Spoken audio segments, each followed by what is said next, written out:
The movie opens in outer space with the starship Avalon on autopilot, heading to the colony world of Homestead II during a mass exodus of Earth's population.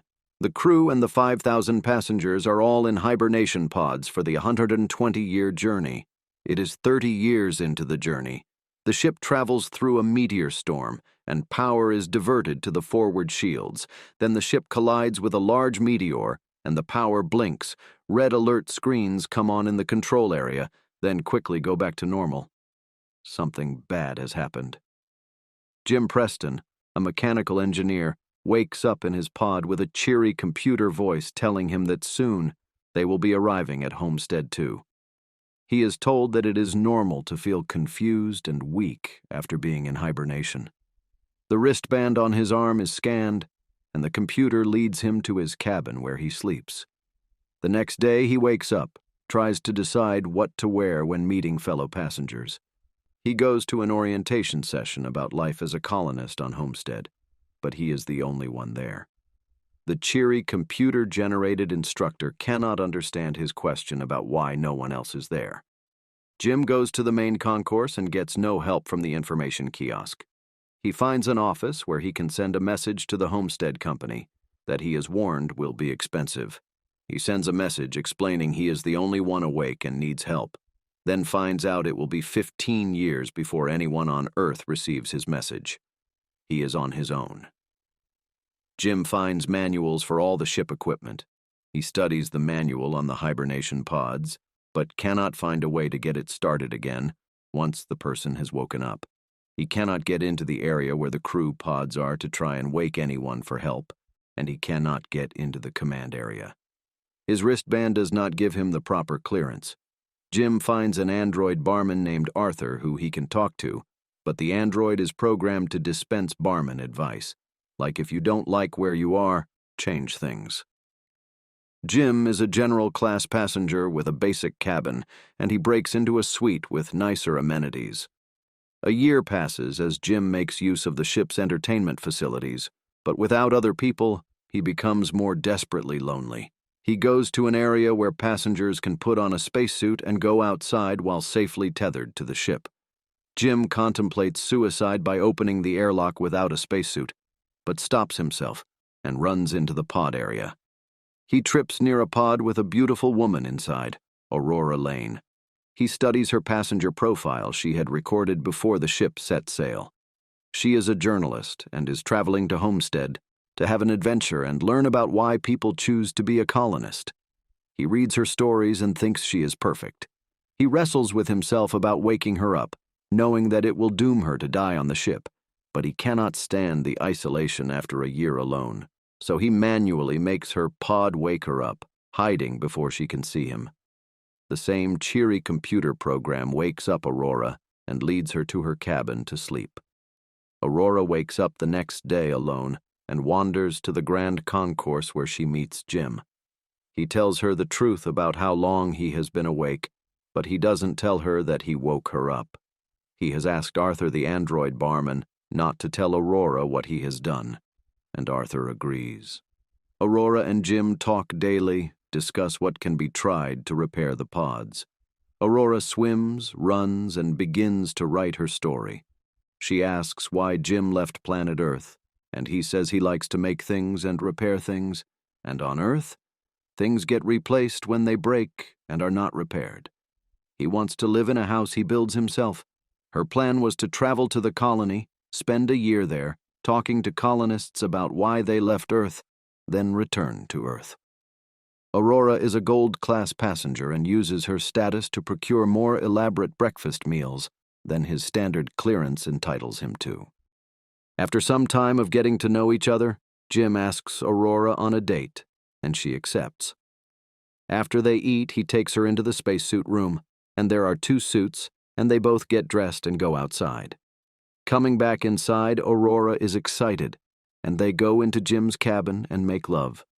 They are happy, have their routine of exercise, watching the stars, taking advantage of the ship's entertainment and restaurant venues. Another year passes, and it's Aurora's birthday, and Jim plans a special surprise. He made a ring for her. Going into the bar, Aurora tells Arthur that she and Jim have no secrets, and Jim agrees, not realizing that Arthur interprets this as meaning that Jim has told Aurora that he woke her up. Jim steps into the men's room, and Arthur tells Aurora what a good choice Jim made to pick her to wake up. Aurora is devastated and furious, and tells Jim to stay away from her. One night, she enters his cabin while he's sleeping and assaults him with her fists. While she's running, Jim uses a ship's intercom to try and explain himself, but Aurora screams that Jim took her life. While all of this is going on, the control room is more frequently getting alerts of system failures, more over time. It's now 2 years since the meteor collision. One day, Gus Mancuso wakes up and appears on the concourse. He is a deck crew chief and is woken up early. Hibernation pods have never failed before, and he explains that something major is wrong.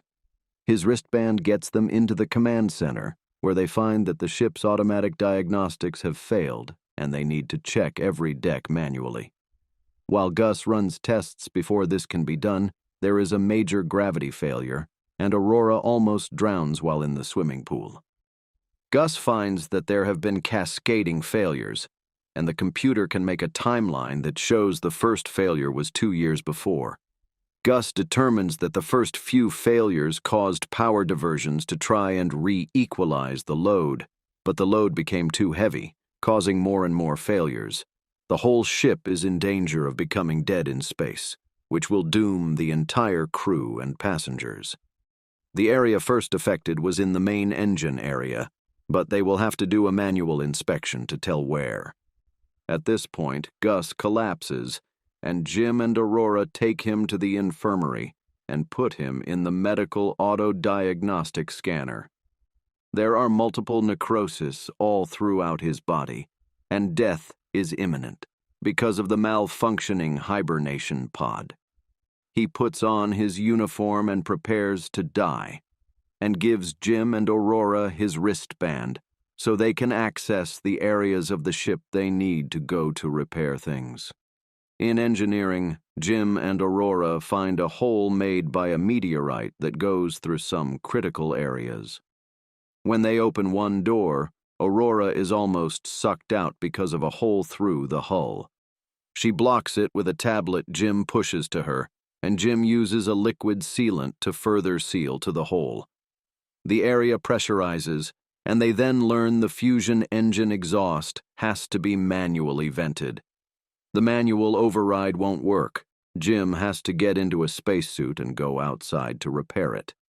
He ends up having to go into the exhaust passage to open a flap, but it won't stay open unless Jim holds it open so that the manual vent will work. Now desperate not to lose Jim, Aurora argues with him over the radio, but she pulls the lever. Jim is pushed out, his tether breaks, and there is a hole in his suit. He tells Aurora goodbye. She runs to get into a spacesuit herself and goes to look for him. She retrieves Jim by grabbing his tether, but when they get inside, he is unresponsive. She drags him to the infirmary, and the autodoc says Jim is dead. Aurora uses Gus's wristband and his override code to get the machine to resuscitate Jim, and it works. He is alive, and she is relieved and overjoyed. Later, things are back to normal on the ship. Jim works on the autodoc and tells Aurora he found that using the command override, he could put her back in hibernation in the infirmary, but he would be alone again. Realizing she would never see Jim again, Aurora chooses to stay awake with him and make a life with him on the ship, together. He presents her with the makeshift engagement ring he made earlier, which she accepts. 88 years later. It's the end of the voyage, and the captain and crew awake and come to the grand concourse to find there is a huge tree, lots of trailing vines and vegetation, birds flying, and a cabin that might have Jim and Aurora's grandchildren in it. Aurora's voiceover is reading her story to the passengers, explaining how they made a good life where they were. The end.